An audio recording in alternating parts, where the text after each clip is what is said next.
Ganz früher han die Leid pures Wasser getrunken. Sellemols, Sellemols, Sellemols. Da waren die mit zufrieden, das war für die genug. Aller gut, aller gut, aller gut. Aber dann, irgendwann, hat irgendein gescheiter Mann das Wasser wohl gemischt mit Pelzer Riesling.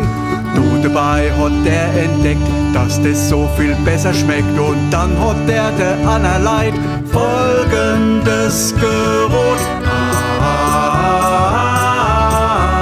Mach Riesling in dein Wasser, Riesling in dein Wasser.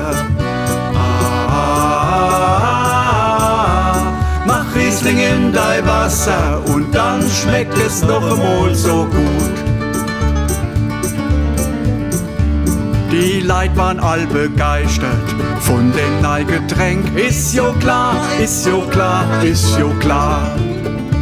Seitdem wird in de Palz viel Scholle ausgeschenkt. Alle da, alle da, alle da.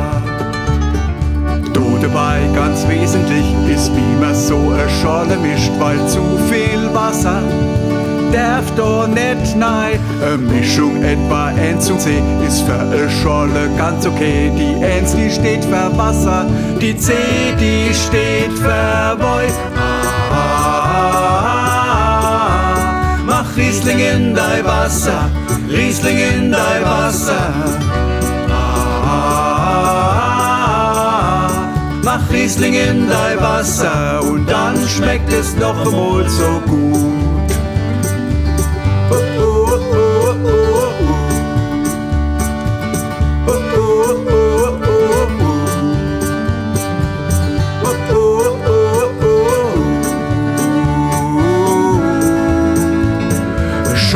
Im Duppeglas. Ihr liebe Leid, es ist doch was. Das ist wie ihr Hauptgewinn.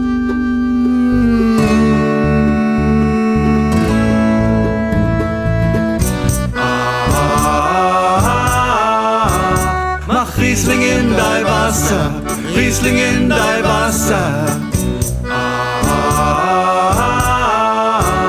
Mach Riesling in dein Wasser und dann schmeckt es noch einmal so gut. Mach Riesling in dein Wasser, Riesling in dein Wasser.